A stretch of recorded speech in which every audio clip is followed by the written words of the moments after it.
Hello everyone and welcome. Most of the time I work by myself in my shop and I don't have anyone to help me lift heavy objects. So after many years of struggling with lifting heavy or weird shaped objects, I finally decided to get myself a proper hoist for lifting big bulky objects. And I will admit, I got a little carried away and I probably got one way bigger than what I really need. So if you've been looking for an affordable hoist to help you lift heavy objects in your shop, stick around as I unbox and test this new hoist that I just got.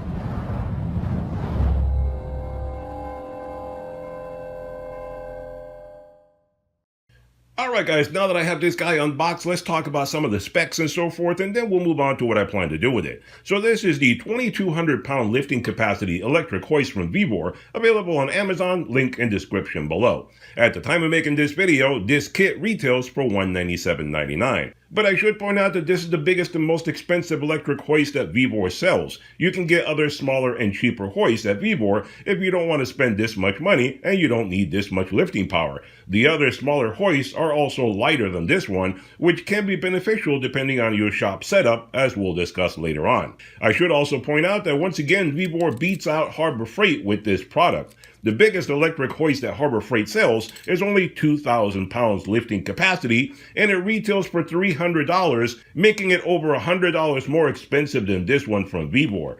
It also only comes with a 90-day warranty and does not have a wireless remote and does not bring the straps. So for more expensive and less features, that's what Harbor Freight gives you. By the way, you can get this hoist at Vevor with a wired remote if you want to do that and save some money, and that one only sells for $174, which is still way cheaper than the one at Harbor Freight.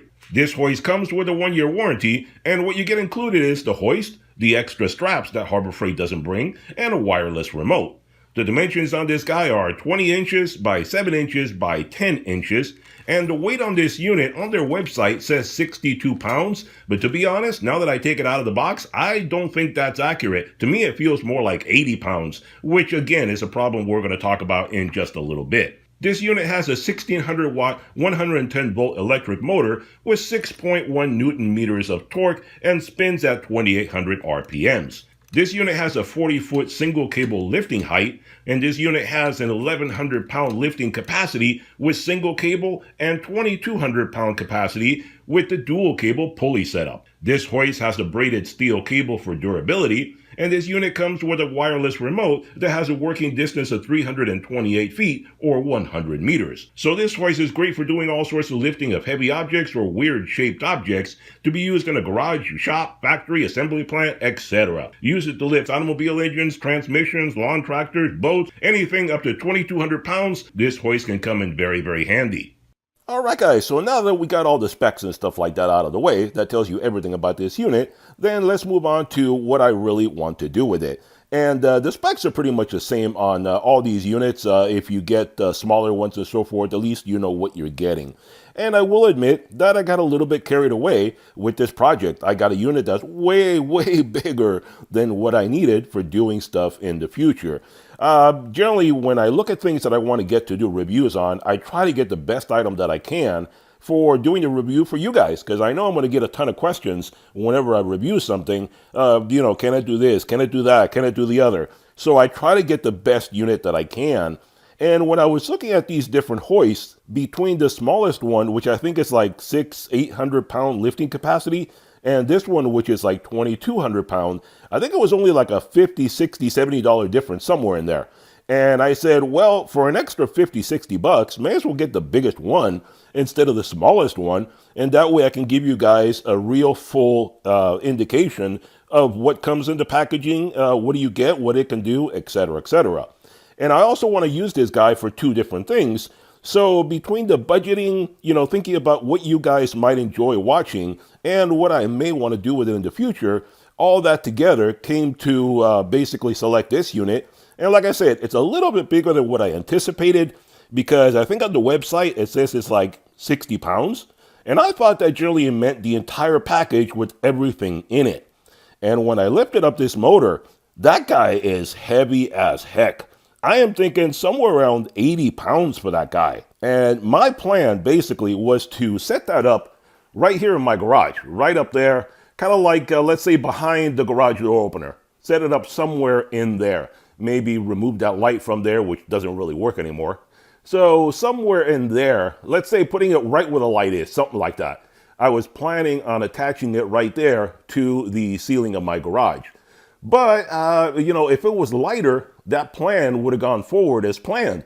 But now that I get it, it's so heavy, I don't know if this garage ceiling can really hold it because it's pretty sketchy. I didn't build this. This was here when I bought the house. And you can see it's all 2x4s. And it goes all the way, like 20 feet across over there. And then it's a 3 garage bay, so it goes all the way across here. I don't really trust it for putting something that heavy and attaching it to there and leaving it there permanently hanging up above my vehicle. I don't know what can happen, so I'm really kind of concerned about it. So what I was thinking basically is maybe, and like I said, you guys can comment and let me know. I wanted to use this on a temporary basis, not have it set up all the time in one spot. Maybe set up something where I put some kind of support over there, like where you see the clocks and stuff over there. Let's say somewhere around there. Put some kind of support on there, attach it to the studs inside the wall. And then I could put a beam across there or something like that. Maybe some angle iron or maybe a 2x4 or something like that. Attach it to the studs and then have a beam coming across here to above the truck and, end it somewhere up here. Like, let's say end it where that light ends right there. Somewhere across there. So having it go from the wall all the way to the end of that light and just either have it attached or have it movable. I don't know. I haven't decided. That would carry the load of the motor. And then when I intend to use the motor and put some real weight on that, then have some kind of a support that I could basically just attach to it like a 4x4 and just have it come down to the ground here and just put it up there temporarily when I intend to do that. So in other words, create like a gantry, something like that, a gantry crane kind of thing, where I just set it up when I need it, take it down when I don't need it, something like that. Tell me if you understand what I'm saying or not. So something temporary like that would hold up the hoist when I need to use it.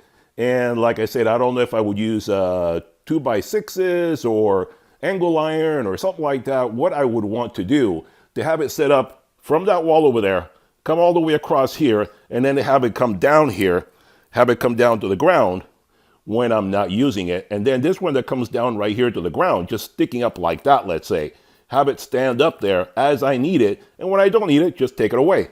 So that one up there maybe would stay in place. I don't know, depending on the weight that unit would have, whether I would leave that up there or not. But maybe something over there, leave that attached to the wall, that kind of thing. So that's kind of what I'm thinking right now, as far as having something that would hold up the hoist. And then I could just back up my truck and, have it underneath there, lift up things, put it in the bed of the truck, and I'm good to go. So that would work, very nicely. The other thing that I want to do, and the reason that I didn't want to leave that up there permanently, is that I want to use this little guy as a hoist. No, that doesn't make sense. I want to use this guy to be able to pull vehicles in and out of my garage. Well, into the garage, actually, not out. Basically, I was planning on putting this guy laying down just like you see it right there, and it would work perfectly, and I don't need to get a 12-volt unit. This guy plugs into the wall. And then I was thinking of attaching it to the slab of the house right there. You see, I could put it over there in front of the truck and basically just attach it to the slab. Either the slab of the garage right here, bolt down into the slab right there, or bolt down that way into the slab of the house. You see the slab right there? Well, over there in front of the garage, that actually sticks out further about 4, 5, 6 inches. Right there in this section right there, it goes under the wall. In that section over there, it sticks out from the wall. So I could attach it to that and then have the hoist laying down there, and I could bring in a car. If I have a car that doesn't want to run, I could tow it in, pull it in with the hoist and have it do that. In case you're curious, does that ever happen? Yes, it has happened to me before a couple times where I've had a couple of cars die on me and then I couldn't get them in here and I basically had to work outside on the asphalt out there on the street because I couldn't get them inside my garage. And in case you're curious, you go, well, why don't you just push it in?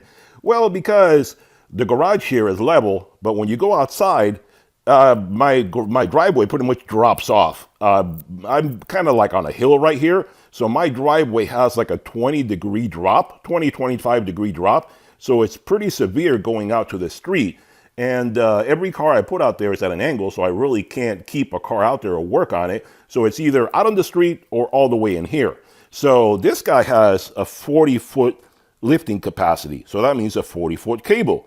So basically the garage is 20 feet long. The driveway is about 20 feet long. So I could pull a car from the street all the way into here, stop it in here, and then I could work on it in here and get the car back up and running. So that was plan number 2 right there. So plan number 1 is up there. Plan number 2 is over here to have it as a pulling hoist to pull in a vehicle in case I have a dead car that I can't get it to come in here. So any suggestions on any one of these 2 projects, that one I think is fairly easy. I can either bolt it to the ground or bolt it to the slab, whatever you guys think. This one up here is the one that's a bit more complicated, and I need to figure out what to do as far as how to set that up. So again, comment suggestions, any of that kind of stuff would be most appreciated, and then I can figure out what to do. But I really don't trust this ceiling just the way it is to hold up this 80-pound crane. I don't think it would really do the job, 80-pound hoist. I don't think it would really hold it up very well. But as far as this unit goes, I mean, it really does look and feel really, really heavy duty. It has this guy right here, the pulley that comes with it, very heavy duty. This must weigh like 5, 6, 7 pounds, something like that. It's heavy as heck. And then the cable and stuff like that, also really heavy duty. Again, this is a 4 or 5 pounder right there, very heavy. The cable looks very nice and solid in there. And you saw that it has a shut-off switch, a safety switch, so it shuts off. And it's spring-loaded on there. So anything that comes up to here, once it hits that, it'll stop automatically. And you have the wireless remote.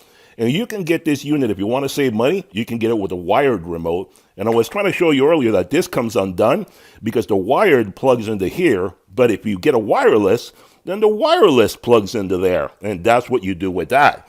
That is how easy that is to set up. And it just basically plugs in. There's nothing that you need to do to it. And on the website, it shows it mounted up here somewhere. But I don't see any holes anywhere. I don't know if you need to drill some holes or just leave it hanging down. I really don't know. It doesn't say anything in the instructions. So let's get this guy set up outside. I basically want to test it out and make sure it works properly before I let it go too long and my warranty runs out. I want to make sure it actually works. So before I put it away and figure out what to do with the rest of the project, got to make sure all this works correctly. So let's go outside and get this set up. All right, so here we are outdoors, and I set up the hoist on these block pillars that I have here for holding up my fence, and that way I know for sure that it won't fall, and it gives us at least 6 feet of height to be able to lift this guy up, and I'll bring something over here and we'll test it in a little bit and show exactly how it works.